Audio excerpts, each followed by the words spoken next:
Topic of the sermon is obey and do well. Obey and do well.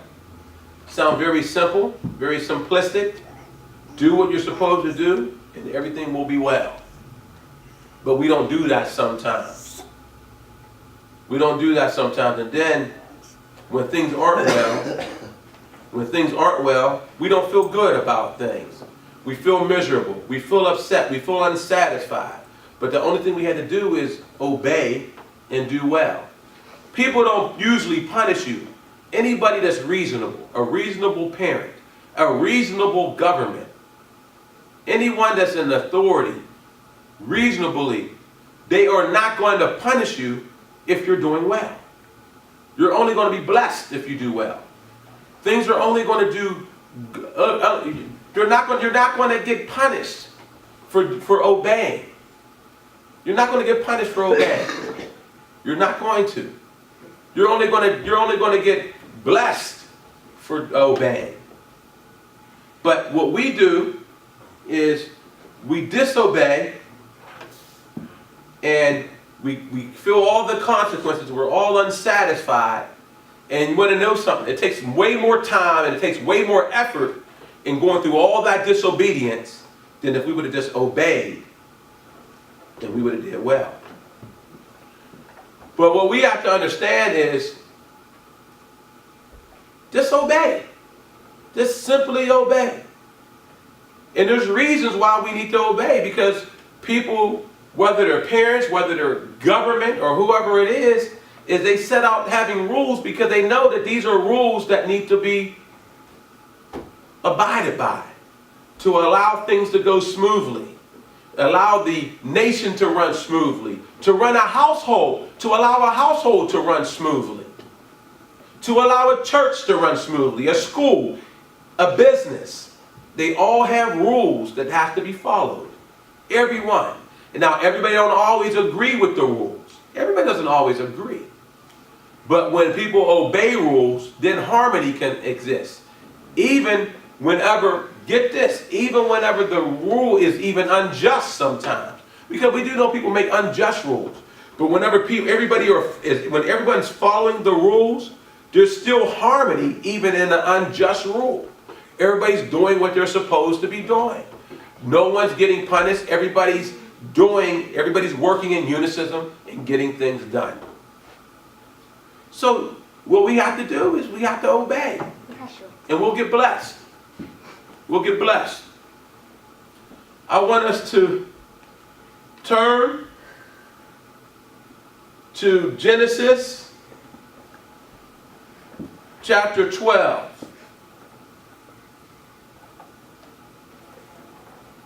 Chapter 12. Now the Lord had said unto Abram, Get thee out of thy country, and from thy kindred, and from thy father's house, unto a land that I will show thee, and I will make of thee a great nation. See, he's telling him, do this, and I will do this. Now, do you think that Abraham would have a great nation if he didn't do what the Lord had told him to do? Probably not. I would more or less say he wouldn't. He wouldn't have a great nation if he didn't do what the Lord had told him to do. And I will make thee a great nation, and I will bless thee, and make thy name great, and thou shalt be a blessing. And I will bless them that bless thee, and curse him that curseth thee. And in thee shall all families of the earth be blessed. So you got to understand, God told Abraham something to do. He told him something to do, and Abraham went after it, and he did it. He didn't have all the instructions. He didn't know exactly where he was going. He didn't know exactly who he was going to encounter along the way.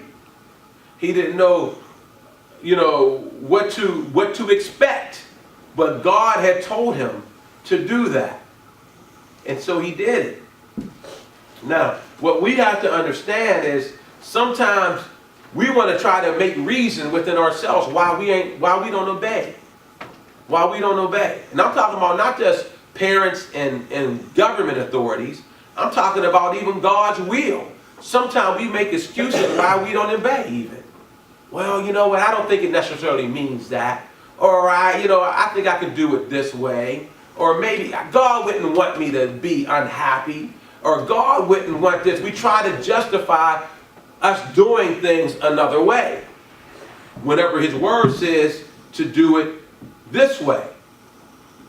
But, the thing about that is when we do that, we're just limiting ourselves.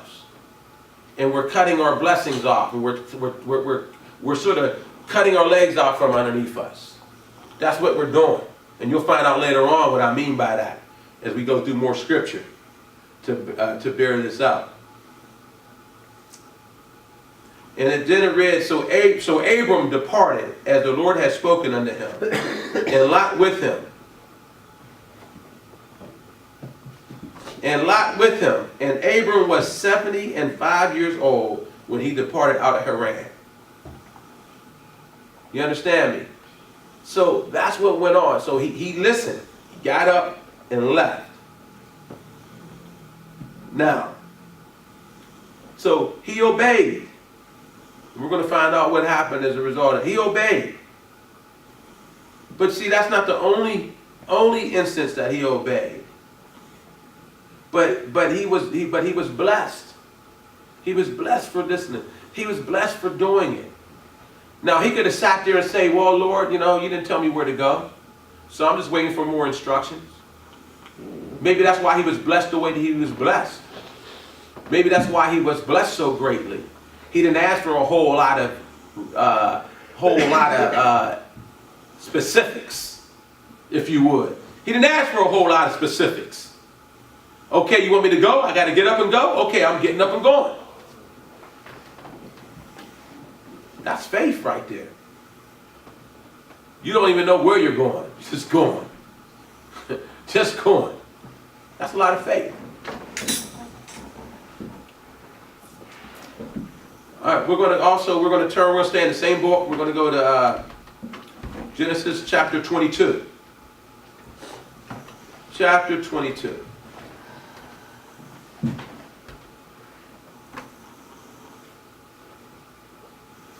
We're going to pick it up at verse 1 and we're going to go, I believe, to verse 18. And I want you all to really, really ponder and think about this. What's actually happening here? And then kind of put yourself in that situation. Say, oh no, God must truly mean something else. He must not mean this. No. It got to be something different. And it came to pass after these things that God did tempt Abraham and said unto him, Abraham, and he said, behold, here I am. And he said, take now thy son, thy only son Isaac, whom thou lovest, and get thee into the land of Moriah, and offer him there for a burnt offering upon one of the mountains, which I will tell thee of. And Abraham arose. Now listen to this. And Abraham rose up early in the morning. Let's just pause there for a moment. God told you that you're going to be a father of a nation. Right? You're going to have great people. You have the son by the bondwoman, Hagar, but he wasn't the son of promise. And now he's telling you to go kill. But I mean, not only is it your only son, but yet it's still your son. Killing your son and then your only son. Come on now. I know I'm gonna be transparent with you all. I was like, you know what? I got this message wrong. This is surely that I know. This must be me thinking this. You understand me? I can't. I would try to justify my way out of that so much. It's my child, man, and I'm gonna go and kill my child. No, I must misheard. No. I thought it was God, but it must have been the devil. Because this couldn't have been coming from God to tell me to kill. You understand what I'm saying? You understand what I'm telling you? Yeah. I would sit there, I would have to try to justify myself in that situation. No. Maybe he didn't say, maybe he said something else. I'm gonna have to, if this is something that he really wants, he'll come back and let me know again. he'll revisit me on that situation. That's deep. Killing your son, and then your only son? Your only heir? How many people you think would have even attempted to do that? I don't think too many would. I don't think too many at all. And Abraham rose up early in the morning and saddled his ass and took 2 of his young men with him and Isaac his son, and clave the wood for burnt offerings, and rose up and went unto the place of which God had told him. Then on the 3rd day Abraham lifted up his eyes and saw the place afar off. And Abraham said unto his young men, Abide ye here with the ass, and I and the lad will go yonder and worship and come again to you. And Abraham took the wood of the burnt offering and laid it upon Isaac his son. So Isaac must have been carrying the wood. He didn't lay him on it to sacrifice him at this point, because you'll read on. Read on here a little bit, you'll find that out. And he took the fire in his hand and a knife, and they went both of them together. And Isaac spake unto Abraham his father and said, My father. Now imagine this is your child talking to you. And he said, Here am I, my son. And he said, Behold, the fire and the wood, but where is the lamb for a burnt offering? Imagine that. That's your child saying, we got the wood and we got the fire, but where's the lamb that we're going to sacrifice? Where's the lamb at? Now, I mean, wouldn't that just, it seemed like this hearing that, it seemed like that would kind of almost like would melt somebody. Say, so, okay, come on, son, we're going back home now. We're going home, we can't go through with this. But look at Abraham. He must have just knew whatever God told him, that was word. And God, the only good is going to come out of God. He's only going to be blessed as a result of this. You think Abraham might have been, I don't think Romans was back in his day, the book of Romans. I don't believe so. I'm probably almost certain, pretty much certain that it wasn't. But you would think that he had Romans 8 and 28 on board with him, where it says all things work together for good for those who love God, who are called according to his purpose. Because you're like, what good? You couldn't hardly see any good out of it. You wouldn't be able to see anything good coming from that. But he must have realized that something good. Abraham must have trusted in God so much, realizing that something good is going to happen from this. That realizing that Almighty God told me to do this, so this is what I got to do. There's nothing else that I can do but do this.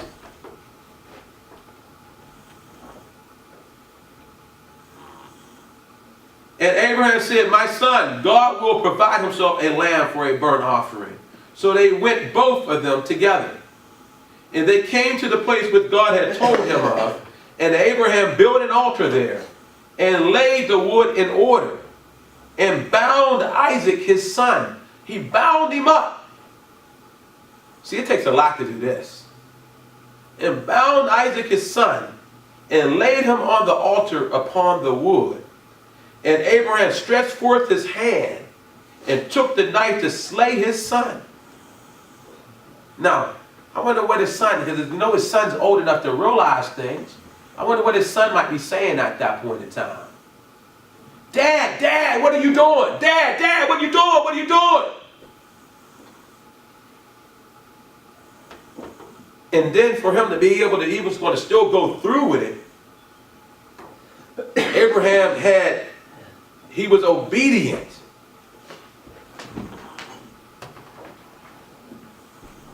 He was obedient. Just imagine that.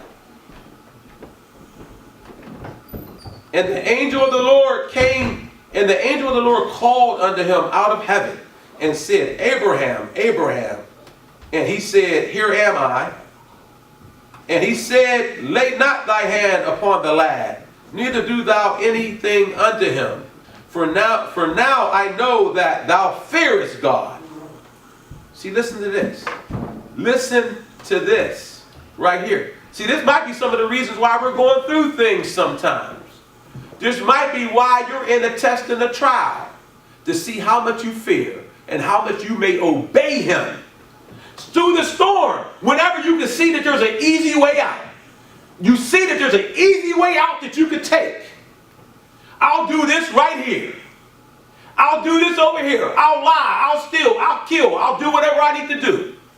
Because it's easier than for me to do this really, really hard thing. It might have just been your test. Because listen what the angel has said unto him. Listen to this. And he said, Lay not thy hand upon the lad, neither do thou anything unto him. For now I know that thou fearest God, seeing that thou hast not withheld thy son, thy only son from me. Thy only son from me. So think about it. Whenever you're asked to obey, it might only be your test. It may only be your test to see how loyal you are to your job, to your parents, to God. It may only be your test. But listen. And Abraham lifted up his eyes and looked, and behold, behind him a ram caught in the thicket by his horns. And Abraham went and took the ram and offered him up for a burnt offering instead of his son. And Abraham called the name of the place Jehovah Jireh. And it is said to this day, in the mount of the Lord it shall be seen. It shall be seen. And the angel of the Lord called unto Abraham out of heaven the second time, and said, Behold, by myself have I sworn, said the Lord. For because thou hast done this thing, and have not withheld thy son, thy only son, that in blessing I will bless thee, and in multiplying I will multiply thy seed as the stars of the heaven, and as the sand which is upon the seashore. And thy seed shall possess the gates of his enemies. And in thy seed shall all the nations of the earth be blessed. Because thou hast obeyed, listen to me, because thou hast obeyed, that's the key. See, that's the key. That's what I want to get you all to really, really understand. That is the key right there. Because thou hast obeyed my voice. Because thou obeyed my voice. If we obey, we'll do well. We'll be blessed. We'll do well and be blessed. And I'm telling you, sometimes when you go through that disobedient period, because it's something that you want to do, and you're not listening to God, you're not following His will, you're not doing what He tells you to do, you'll realize that disobedient thing that you did, it's like, man, it just made everything so much harder. It made you have to work so much harder. It made you have to endure so much more than if you would have just did the right thing in the first place. So yeah, we obey and do well. Because we can obey and do well. Obey and do well. I want you to turn to Hebrews. Now, I know we usually do Old Testament, all the Old Testament pretty much, and then go into the New Testament. We're running out of order. We're going kind of out of order here. We're going to go into the New Testament. Right? Yeah. Going out of sequence here. So, I want you to turn to Hebrews 11. chapter 11, verses 8 and 9. And this is going to let you know a little bit about Abraham. They're talking about Abraham even in the New Testament. In the New Testament. By faith, Abraham, when he was called to go out into a place which he should after receive for an inheritance, obeyed, and he went out, not knowing whither he went. Didn't know. By faith he sojourned in the land of promise, as in a strange country, dwelling in tabernacles with Isaac and Jacob, the heirs with him of the same promise. Of the same promise. But he obeyed, and he was blessed.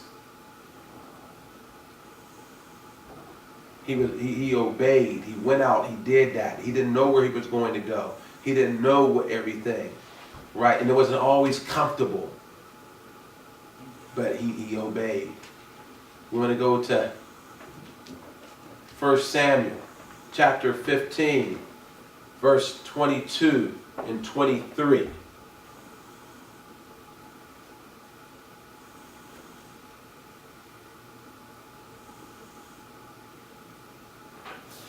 And Samuel said, hath the Lord as great delight in burnt offerings and sacrifices, as in obeying the voice of the Lord? Behold, to obey is better than sacrifice. See, some people think that they can just go ahead and maybe they're not doing right, but you know, if I put more money in the offering plate, I'm sacrificing. Put more money in the offering plate, I'm sacrificing.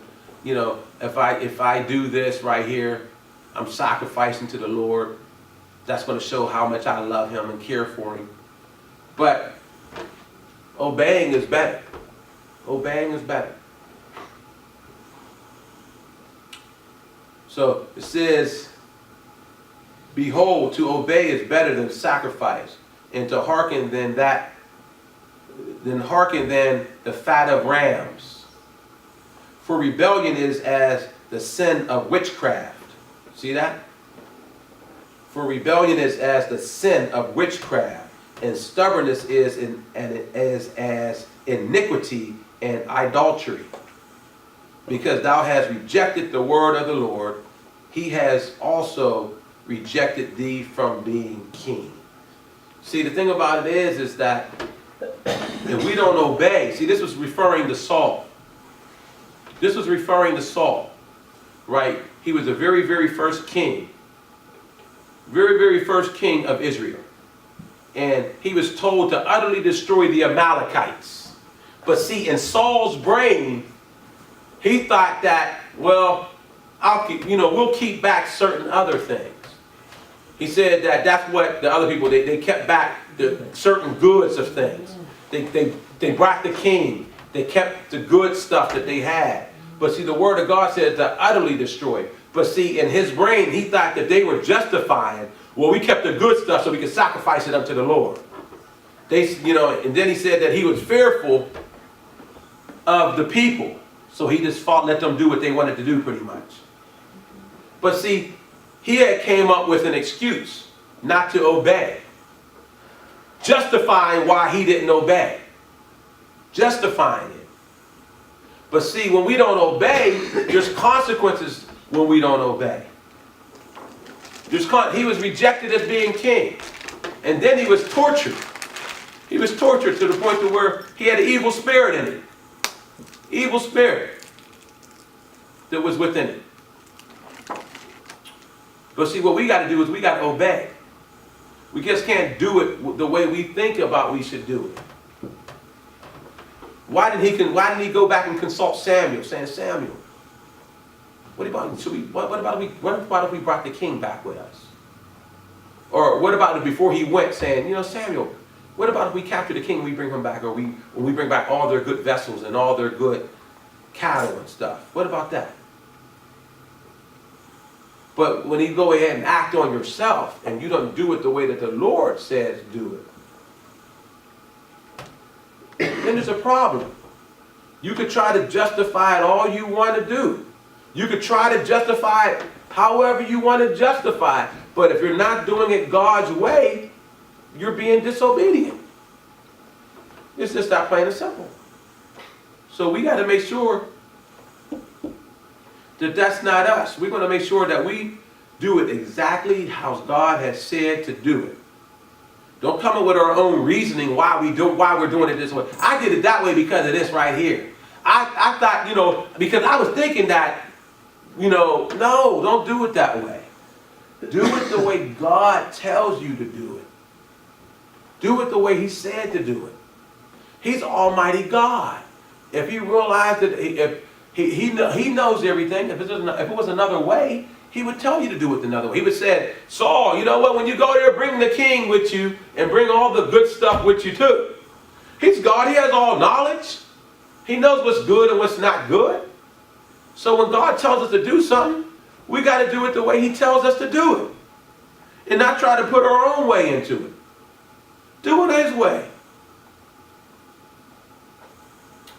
Now, see, sometimes when we're obedient, we can truly, truly, truly be blessed beyond measure. We can be blessed. But you heard what it said about stubbornness, right? Is an iniquity and idolatry. That's what it is, right? But when we are obedient and we listen, right? We listen, like in this next scripture that we're going to read. This younger woman listened to the older lady. She told her how to get some things, how to handle herself. How to handle herself. And it worked out well for her. So we're going to turn to Ruth, chapter 3, verses 1 through 3. Then Naomi, her mother-in-law, said unto her, My daughter, shall not I seek rest for thee? She was wanting to have her settled, wanting her to be taken care of. Her son her husband had died, which was Naomi's son. And she's like, man, you know what, let me find rest for you, get you at a good place. Shall not I seek rest for thee, that it may be well with thee? So she's going to give her some instructions. And now is not Boaz of our kindred, whose maidens thou wast. Behold, he winnoweth barley tonight in the threshing floor. Wash thyself therefore, and anoint thee, and put thy raiment upon thee, and get thee down to the floor. But make not thyself known unto the man until he shall have done eating and drinking. Okay? So she was telling her how to go about this. How to go about this. In other words, she's trying to teach her how to get this husband. How to get a husband, man. How to go ahead and have Boaz to get the favor of him. He was a wealthy man, and that was going to give her a nice rest. Okay? So we're going to go to the next chapter. Chapter 4, verse 13. So Boaz took Ruth. This is a result of her doing what Naomi said. So Boaz took Ruth, and she was his wife. And he went in unto her. The Lord gave her conception, and she bare a son. But now Ruth was she was obedient. She listened to Naomi. And guess who came out of that lineage? King David. Right? Because Boaz was the great granddad of David. All right. Listen. And therefore Jesus, because Jesus came from the line of David. Right? So, so think about it. Her obedience. She obeyed. She said, no. She could have said, no, I don't want that man. He's a lot older than me. I don't know if he was or not. He's so much older than me. You know what? He's, or no, I don't want him. I just wanted to just stay like this right here. But she listened. And then look at that line that came from her listening. Look at the line that came from her listening. Wow. You know? It's amazing what obedience can do. What obedience can do. It's just so amazing. But she could have came up with excuses. She could have, but she got blessed. She listened. Why should she have listened to Naomi? Maybe because she was older. She was more experienced. She could show her how to do things. See, when we're younger, we don't know it all. We only know parts. But when we listen to somebody that's older than us, they have all that knowledge that they can go far beyond our knowledge because we haven't lived as many years as they lived yet. That's like somebody telling me about older age. Right? Let's say a 75-year-old man is going to tell me about older age and what to expect in older age as an older man. I can't say, oh, you know what? He's saying, you know what, son? You need to do this and this right here because when you get older, you're going to run into some problems if you don't do this.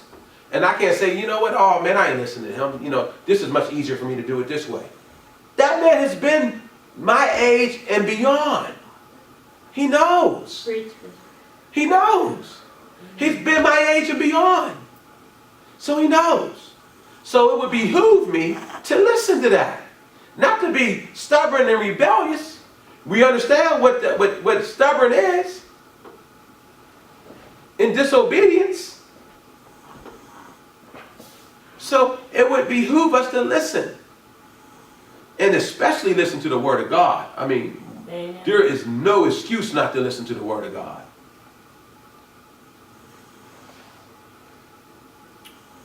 Okay, we're going to go to St. John's 15, chapter 15, verses 14 and verses 14 through 15.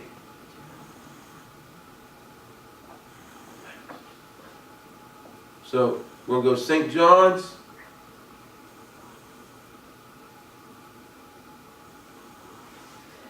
Pick it up at chapter 14. I may have it a little bit, it may be a little different on the outline, but this is, I believe this is the way that I wanted it to go. So we're going to go St. John's chapter 15, verses 14 and 15. Now this is Jesus. See, a lot of times we got to do it just the way that he said to do it. We can't deviate away from it because there's no blessing in doing it. This is what he said. Ye are my friends if ye do whatsoever I command you. That's when you're his friend. If you do whatever he tells you to do. Whatever I tell you to do, you're my friend. That's what Jesus said.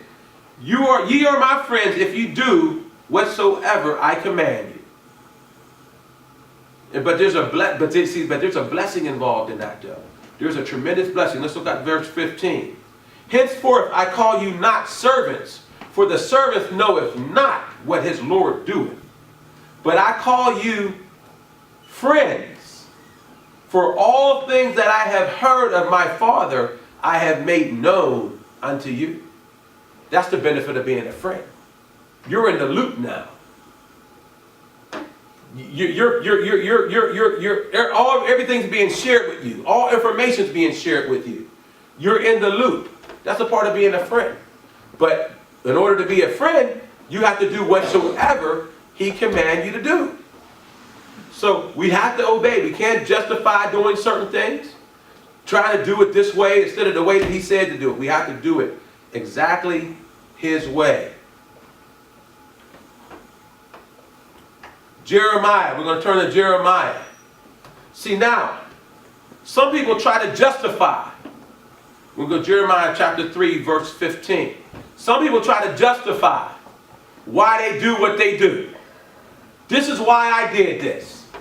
This is why I did this right here. This is why I did it. And they try to justify it. And they act alone. But we're not meant to act alone. We are not meant to act alone. Whenever there's something that you don't know, I don't care if you're an adult or not, ask the man of God. Come to the pastor, the bishop. Talk to him. Don't say, oh, well, I'm a woman, or I'm a grown woman, or I'm a grown man, or whatever. No. No, that's not the way it's supposed to be. Because let's read on. Because if that was the case, Saul might have still stayed king if he would have consulted Samuel. Saul was a grown man. He was king even. But maybe he should have consulted Samuel. You understand what I'm saying? Amen. Amen. So, Jeremiah chapter 3, verse 15. And I will give you pastors according to my heart. So in other words, the pastors are going to have God's intention in mind. So whenever they're telling you something, it's as it's relating to God. Said, I will give you pastors according to my heart, which shall feed you. Which shall feed you with knowledge and understanding. So don't go out there and try to do it all on your own. If it's something that you're not understanding and you think maybe I should do it this way, consult with that man of God, that pastor, that bishop. Ask them what's going on. Ask them what's happening. And then see what happens. Because everyone who, when you act alone, you may get rejected. Just like Saul got rejected. You may get rejected. Maybe something else may happen bad. Jonah got swallowed up by a great fish. Right? Maybe something bad may happen. So don't go out there and act on your own. Get instruction. Especially if you're talking about God says do it this way, and you're thinking, well, maybe he don't mean in this particular situation. Consult the man of God. Get instruction. Get instruction. Look at when we have an appliance or something we're not sure about.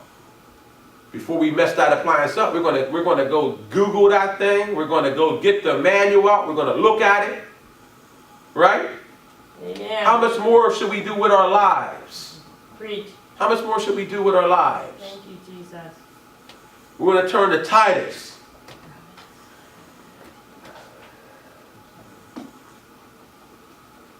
We're going to turn to Titus chapter 2, verses 3 through 5. So, let's turn to Titus chapter 2, verses 3 through 5. See, don't go out there and try to think that you got to go and do it on your own. Don't go out there and think that, you know something for people who think that I'm going to go out there and do what I want to do, and I'm not going to ask anybody for any advice. The reason why, because they know they're probably doing wrong in the first place. Preach. They know they're doing wrong in the first place. That's why. Because something that you know that you're doing right, you don't care if somebody knows what you're doing. Or if you really want to do right, you'll talk to somebody about it. But because you know that you're doing wrong and you want to do wrong, that's when you won't consult with somebody. But if you want to do right, you'll consult with somebody. You'll consult with someone. But that's not anybody don't consult with. Blessed is the man that walketh not in the counsel of the ungodly. Don't just consult with anybody. You get godly counsel, the pastor, first lady. Get godly counsel. Because if the blind lead the blind, they both fall into the ditch. The aged women, likewise, that they be in behavior as becometh holiness, not false accusers, not given to much wine, teachers of good things, that they may teach the young women to be sober, to love their husbands, to love their children, to be discreet, chaste, keepers at home, good obedience to their children, good obedient to their own husbands, that the word of God be not blasphemed.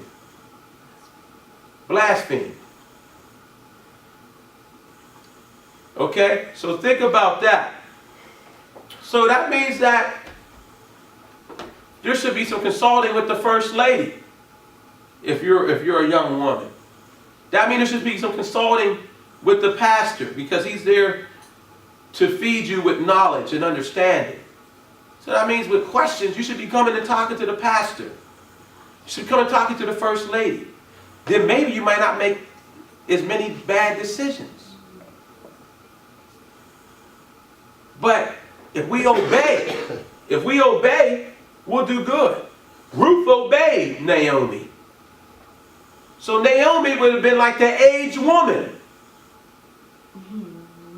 She obeyed Naomi. She obeyed. She obeyed Naomi. And everything worked out well for her. She obeyed. So that's what we need to do. We need to obey. Regardless of regardless of how you look at it. Don't try to impute your justification into it. Don't try to make something right that's wrong. Right? What you do, you seek out godly counsel. If you think God maybe might have meant something differently in this situation, if you think God may have meant something different, then seek out godly counsel if you truly want to be blessed. Seek it out. And see what he has to say about it.